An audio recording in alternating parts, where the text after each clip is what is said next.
चलिए, हमारा टॉपिक है आव्यूह पर प्रारंभिक संक्रिया।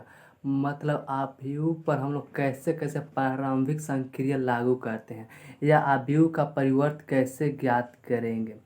क्या है, आव्यूह पर संक्रिया कैसे लागू होती है और आव्यूह का रूपांतरण हम कैसे करते हैं, ये आज हमें पढ़ना है। तो इसे 6 तरीके से कहते हैं। जो आव्यूह पर प्रारंभिक संक्रिया कितने तरीके से किया जाता है? 6 तरीके से किया जाता है। 3 पंक्ति और 3 स्तंभ के द्वारा, मतलब 3 गो रो द्वारा करते हैं प्रारंभिक संक्रिया और 3 गो स्तंभ द्वारा करते हैं।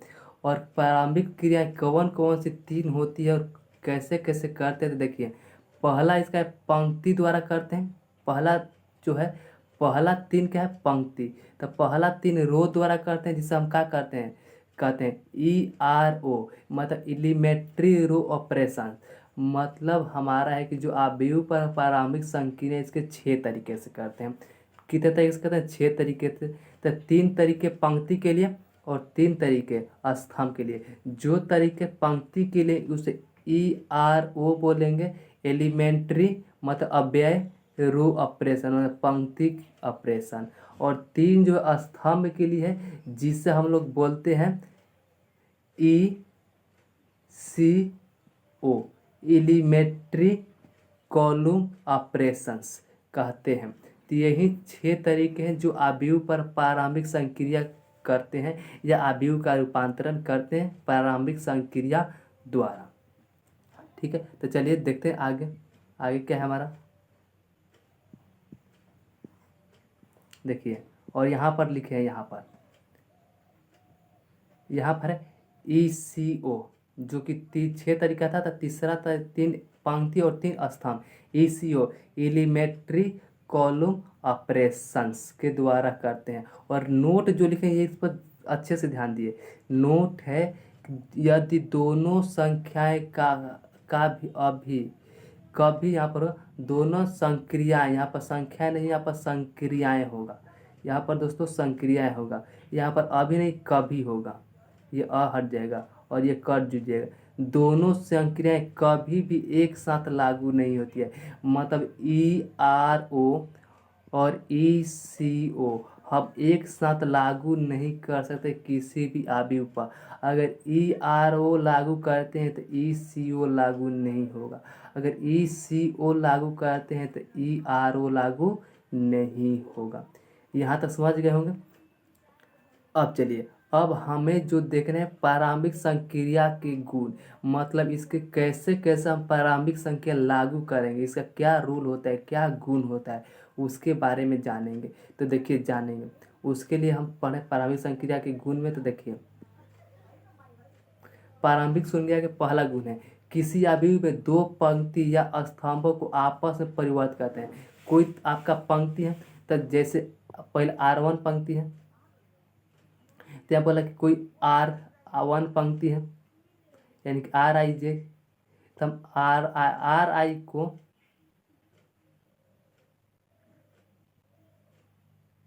RJ या RJ को RI में कन्वर्ट कर सकते हैं।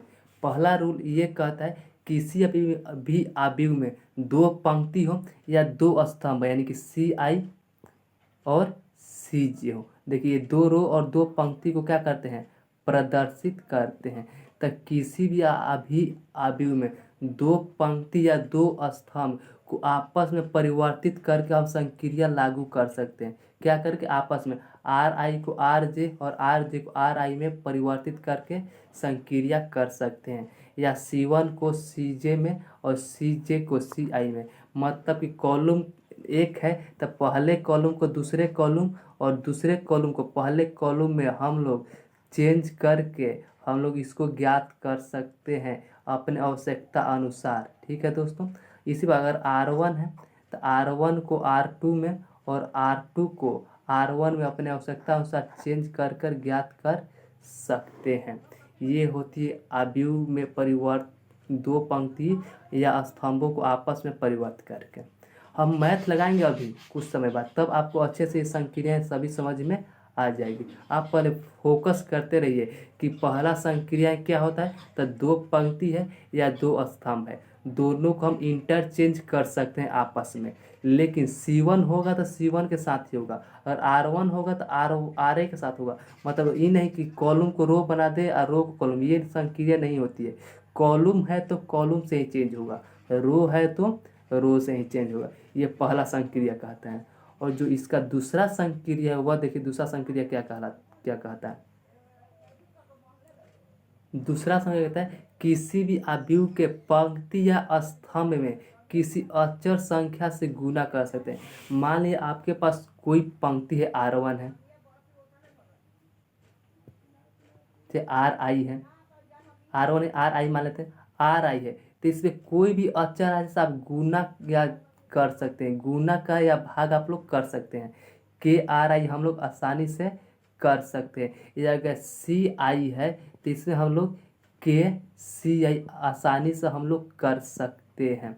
ये संक्रिया का गुण 2 है कि किसी भी अवयव में हम अपने अगर प्रारंभिक संक्रिया लगानी है तो अपनी आवश्यकता अनुसार इसमें कोई भी अचर राशि से गुना कर सकते हैं। ये कहता है रूल नंबर 2 कहता है। अगर हम रूल नंबर 3 की बात करें तो रूल नंबर आप 3 देखेंगे यहाँ से, देखिए किसी अवयव के पंक्ति या स्तंभ, किसी अवयव के किसी पंक्ति या स्तंभ को किसी दूसरे पंक्ति, देखिए कोई अवयव है और उसका कोई पंक्ति या स्तंभ है, उसको किसी दूसरे पंक्ति या दूसरे स्तंभ से जोड़ घटाव के मदद से और अचर संख्या गुना करके ज्ञात कर सकते हैं। मतलब मान लीजिए कि हमको R1 के कोई ज़रूरत है तो R1 के लिए हम ये जोड़ और घटाव का क्रिया कर सकते हैं। R1 अगर प्लस का जरूरत है तो प्लस कर सकते हैं, या तो माइनस जरूरत होगा तो माइनस हम लोग कर सकते हैं R1 के लिए। तो ये होता है आपका संक्रिया 2 कहता है। अगर इतना से नहीं होता है तो हम इसमें गुना भी कर सकते हैं, संक्रिया के दौरान इसमें हम लोग गुना भी कर सकते हैं। ये संक्रिया नंबर रूल नंबर 3 कहता है, गुण नंबर 3। अगर C1 है तो यहाँ पर I लिख दीजिए, I आपको बहुत अच्छा रहेगा R1 और R2 से। यहाँ पर I लिख दीजिए, यहाँ पर I लिखते यहाँ पर एगो J होगा। यहीं पर अगर CI है तो CI को हम लोग इसको CI और हम कोई दूसरे पंक्ति नहीं, सॉरी स्तंभ, कोई दूसरे स्तंभ को आवश्यकता अनुसार जोड़ या घटा सकते हैं। उसमें गुना करके हम कोई अचर राशि से गुना करके जोड़ या घटा सकते हैं अपने आवश्यकता अनुसार, जो हमें काम पड़ेगा संक्रिया में। ये संक्रिया के 3 ही रूल होते हैं। ये 3 रूल आप पढ़ लिए। देखिए ये 3 स्तंभ और 3 पंक्ति दोनों को एक साथ ही पढ़ दें। पहला संक्रिया क्या कहलाता था, अच्छा सुनिए। पहला संक्रिया का था कि हम एक पंक्ति है और एक दूसरा पंक्ति है, कोई 2 पंक्ति या कोई 2 स्तंभ है, तो दोनों को इंटरचेंज करके मतलब आपस में अदल बदल करके संक्रिया का गुण लागू कर सकते हैं। दूसरा कहता है कि कोई आपका अवयव है तो आप उसमें उस अवयव के पंक्ति में या उस अवयव के स्तंभ में अपने आवश्यकता अनुसार कोई अचर राशि से गुना कर सकते हैं। दूसरा संक्रिया। और जो आपका तीसरा संक्रिया कहता है कि कोई आपको अगर ऑपरेशन करना है, संक्रिया लगानी है और R1 हो या R2 हो, उसे अपने स्वेच्छा पूर्वक कोई दूसरे पंक्ति या दूसरे स्तंभ की मदद से जोड़ या घटाव की मदद से कर सकते हैं। साथ में कोई उसमें अचर पद भी लगा सकते हैं। यानी कि संक्रिया नंबर 1 और 2 को मिलाकर ये बना है संक्रिया नंबर 3। ये इतना आप संक्रिया समझ गए होंगे। तो हम आगे की बात करते हैं। व्युत्क्रम अवयव क्या होता है, व्युत्क्रमणीय अवयव क्या होता है। तो व्युत्क्रम का मतलब क्या होता है, उल्टा। व्युत्क्रम का मतलब क्या होता है, उल्टा। तो व्युत्क्रम अवयव तभी लागू होगा जब हमारा अवयव हो जो कैसा भी हो, आप m बराबर n हो, m बराबर क्या हो, n हो। यानी आप कहेंगे कि यह तभी लागू होगा जब क्या होगा, ये वर्ग अवयव होगा, तभी हम व्युत्क्रमणीय अवयव लगाएंगे, नहीं तो नहीं लगाएंगे। और दूसरी बात, जितने भी संक्रियाएं पर हैं वह भी सभी संक्रियाएं वर्ग अवयव पर ही लागू होती है, वरना वह भी संक्रिया लागू नहीं होगा। अगर मान लीजिए एक कोई अवयव है, इसकी कोटि हम मानते हैं तो एन इसका क्या है, कोटि है। कोटि इसका क्या माने, एन इसका कोटि है। तब हम कहेंगे कि हम इसको व्युत्क्रम तभी ज्ञात कर पाएंगे, इसका व्युत्क्रम हम तभी संभव पाएंगे कि मान लीजिए कोई ए गुना बी करे तो इसका मान क्या है, एक क्या है, आइडेंटिटी मैट्रिक्स है, यानी कि क्या है, आइडेंटिटी मैट्रिक्स प्राप्त हो। अच्छा है, बी गुना ए करे तब पर भी हमें आइडेंटिटी मैट्रिक्स प्राप्त, मतलब क्या हो, तत्समक अवयव प्राप्त हो। और जो इसका कोटि होना चाहिए, ये अवयव के कोटि के बराबर होना चाहिए। तो हम कहेंगे कि ये जो अवयव ए था उसमें जो ये राशि से गुना किए हैं, यही राशि ए का क्या कहलाएगा, व्युत्क्रम कहलाएगा। यानी जो बी है आपको वो क्या कहलाएगा, ए का व्युत्क्रम। यहाँ पर देखिए, जो बी है आपको क्या कहलाएगा, ए का व्युत्क्रम, यानी बी जो क्या कहलाएगा, व्युत्क्रम मतलब उल्टा, यानी कि ए इनवर्स कहलाएगा। क्या कहलाएगा, ए इनवर्स कहलाएगा। और जो अवयव है ये ए अवयव, ए कहेगा व्युत्क्रमणीय अवयव, ए क्या कहलाएगा, व्युत्क्रमणीय अवयव कहलाएगा। और इसका परिवर्त क्या कहलाएगा, तब बी कहलाएगा। जो इसमें हम कोई भी अवयव में क्रम उलट के गुना करें तब पर भी क्या आ रहा है, हमारा आइडेंटिटी मैट्रिक्स आ रहा है, यानी कि तत्समक अवयव प्राप्त हो रहा है। तब हम कहेंगे कि जो बी है जिसे हम गुना किए वह ए का क्या है, इनवर्स है, यानी कि व्युत्क्रमणीय अवयव है। कोई दिक्कत। अब यहाँ पर हम आगे टॉपिक पढ़ेंगे कि प्रारंभिक संक्रिया के द्वारा, प्रारंभिक संक्रियाओं द्वारा वर्ग अवयव का व्युत्क्रम, मतलब कोई भी प्रारंभिक संक्रिया है तो उस और वह वर्ग अवयव है तो उसका व्युत्क्रम ज्ञात करेंगे। कैसे ज्ञात करेंगे, तो देखिए व्युत्क्रम ज्ञात करने के टोटल 6 तरीके हैं। 6 तरीके, अगर हम 3 तरीके बात करें तो ERO के लिए है 3 तरीके, और 3 तरीके बात करें तो ECO के लिए है, ECO के लिए है, यही हमने बताया। तो इसमें कहता है कि कोई अवयव ए है, अगर हम ERO के माध्यम से करेंगे तो इसमें जो हम लिखने का क्रम होगा, पहले हम लिखेंगे अवयव बराबर I into A, I into का लिखेंगे, ए लिखेंगे पहले। अगर हमें संक्रिया ECO में करना हो तो ए बराबर AI लिखेंगे, क्या लिखेंगे, AI हम लोग लिखेंगे।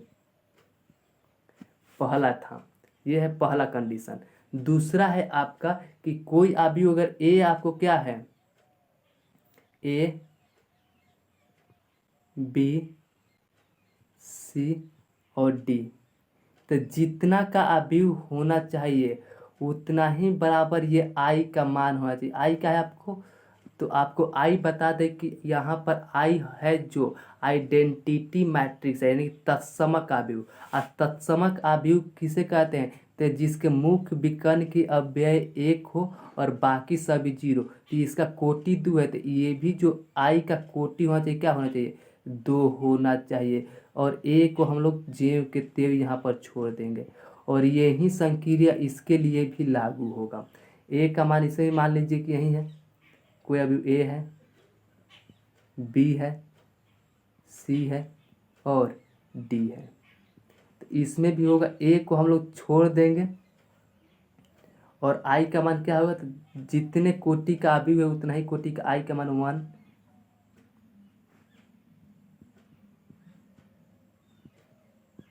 1 0 0 और 1 होगा। इतना करने के बाद हमारा अगला स्टेप होगा, इसको हम लोग कन्वर्ट करते हैं। इसको क्या करते हैं, हम लोग कन्वर्ट करते हैं। इसको भी हम लोग क्या करते हैं, कन्वर्ट करते हैं।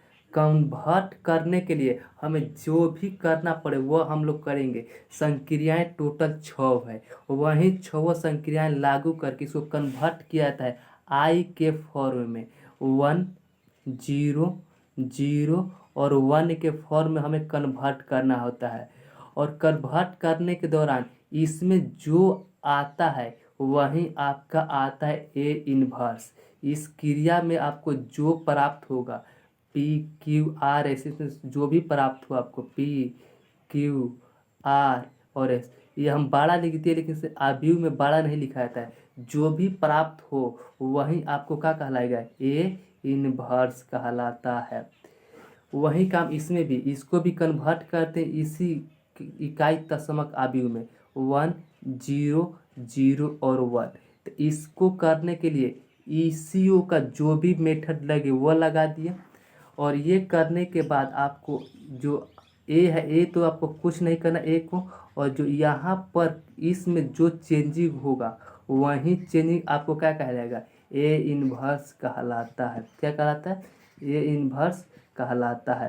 तो आप आव्यूह के संक्रियाएं के बारे में अच्छे से जान गए। अब हम इस पे एक क्वेश्चन देखते हैं कि क्वेश्चन किस प्रकार से हम फाइंड करेंगे, किस प्रकार से लगाएंगे। तो चलिए क्वेश्चन देखते हैं। यहाँ तक आप समझ गए, तो चलिए हम क्वेश्चन को लेते हैं।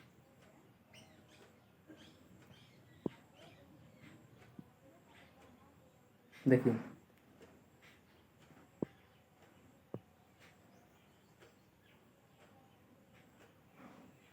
ये हमारा क्वेश्चन है, ये हमारा क्या है क्वेश्चन, आव्यूह के व्युत्क्रम यदि उनका अस्तित्व है हो। यहाँ पर अस्तित्व हम नहीं बताए कि अस्तित्व क्या होता है। तो अस्तित्व देख लें, अगर हम कोई भी संक्रिया कर रहे हैं और संक्रिया करने के दौरान यदि कोई भी पंक्ति या कोई भी स्तंभ के प्रत्येक अव्यय अगर 0 आ जाए तो हम कहेंगे कि उसका अस्तित्व नहीं है। जैसे हम संक्रिया कर रहे हैं और ये हमारा आ गया 1 0 0 1 0 5 3 2 और 1। तो संक्रिया के दौरान हमारा क्या आया, तो देखिए यहाँ पर आप देखेंगे कि इसमें यहाँ पर 0 कहते हैं कि इसमें प्रत्येक C2 का अव्यय क्या है, 0 है। तो हम कहेंगे कि इसका अस्तित्व नहीं है। तो अगर हम संक्रिया कर रहे हैं और संक्रिया के दौरान कोई भी पंक्ति या कोई भी स्तंभ का प्रत्येक अव्यय 0 आ जाती है, तब हम उसमें कहेंगे कि इस आव्यूह का अस्तित्व नहीं है। तो चलिए यहाँ पर हमारा जो क्वेश्चन है, क्वेश्चन को देखा अच्छे से।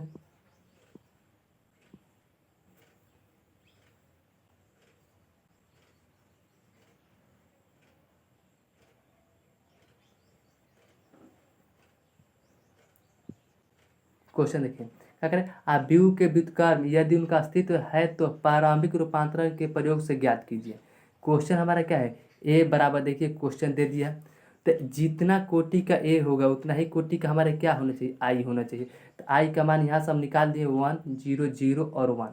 तब पहला हम देखें, अगर हम ई और आर ओ मेथड अपना रहे हैं, कौन method, E R O method अपना रहे हैं, तो हमें क्या लिखना होगा, ई आर ओ मेथड अपनाएंगे तो हम लिखेंगे ए बराबर आई है, जो कि हमने लिखा था। तो चूंकि हम लिख सकते हैं ए बराबर आई है, कौन कि हम ई आर ओ मेथड लगा रहे हैं। जब हम ई आर ओ मेथड लगा दिए तो इसमें अब ई सी ओ मेथड कभी नहीं लाएगा, यानी पूरे संक्रिया में अब क्या लगेंगे, ई आर ओ मेथड ही लगेगा, जिसमें 3 होता है। पहला क्या होता है, अगर R1 और R2 को, मतलब 2 अगर पंक्ति है तो दोनों को आपस में हम इंटरचेंज कर सकते हैं आवश्यकता अनुसार। और दूसरा ये होता है कि हम अपने और आवश्यकता अनुसार पंक्तियों को जोड़ या घटा सकते हैं, ये होता है। तो वह सभी क्रियाएं लागू होगा। और तीसरा होता है कि अपने आवश्यकता अनुसार किसी भी पंक्ति में के यानी कि अचर पद से गुना करके जोड़ या घटा सकते हैं। तो देखिए चूंकि हम लिख सकते हैं तो लिख सकते हैं, चलिए अब इसमें देखिए चूंकि हम लिख सकते हैं ए बराबर आइए, तो हमको क्या करना होता है, तो हम लोग को करना यही होता है कि हम लोग को ये जो है ए को इसमें क्या करना होता है, कन्वर्ट करना होता है, यही करते हैं हम लोग। तो चलिए कन्वर्ट करने के लिए देखिए हम कौन सा रूल अपना रहे हैं। तो चलिए देखिए, तो ए बराबर आइए लिख दिया हम यहाँ से, ए बराबर आइए। तब देखिए यहाँ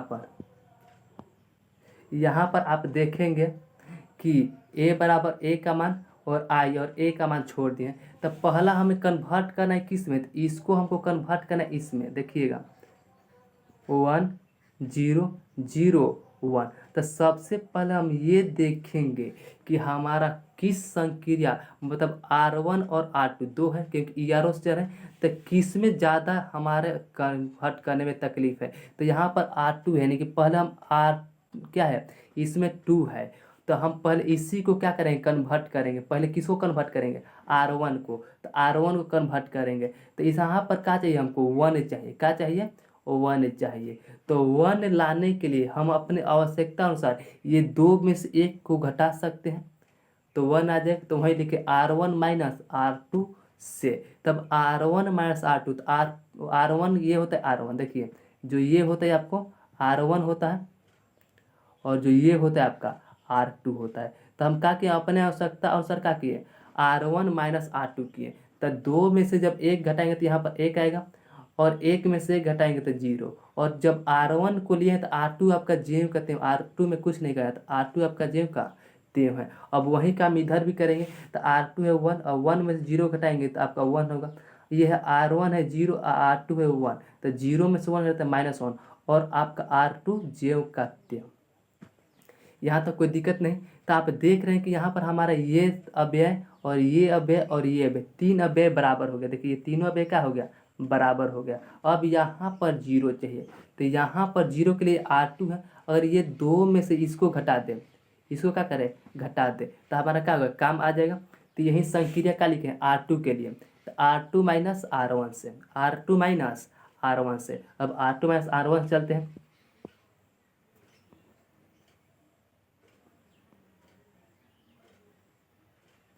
तो देखिए R2 माइनस R1 से, तो R2 का यहाँ पर 1 है, R1 है 1, तो 1 में से जब 1 घटाएंगे तो R2 का मान यहाँ पर क्या आ जाएगा, 0। R2 है 1, और 1 में से जब ये 0 घटाएंगे तो 1 ही रह जाएगा। और R1 जेम कहते हैं, क्योंकि R1 के लिए हम कुछ नहीं कहते, R1 जेम कहते हैं। इसमें भी R1 जेम कहते हैं, R1 जेम कहते हैं। अब इसकी बात हुई तो R2 है 0, और 0 में जब 1 घटाएंगे तो -1 हो जाएगा। R2 है 1, और जब 1 में से -1 घटाएंगे, 1 में से घटाना है कितना, -1, तब -1 घटाएंगे तो क्या हो जाएगा, आप देखेंगे माइनस माइनस प्लस, तब 1 और प्लस का हो जाएगा 1, यानी यहाँ पर क्या आया, 2 आया। तो अभी जो यही है, यही क्या होता है हमारा A इनवर्स होता है, यही क्या होता है हमारा A इनवर्स होता है। तो इसलिए लिख सकते हैं A इनवर्स बराबर ये, तो यही आपका क्या हुआ, आंसर आया। तो इसी प्रकार से हम किसी भी गणित को हम लोग अगर अस्तित्व है तो प्रारंभिक रूपांतरक विधि से क्या करेंगे, ज्ञात करते हैं। तो हमारा ये जो है ये चैप्टर पूरी तरह से लेक्चर इसका समाप्त होता है। अब इसका ऑब्जेक्टिव आएगा। धन्यवाद दोस्तों।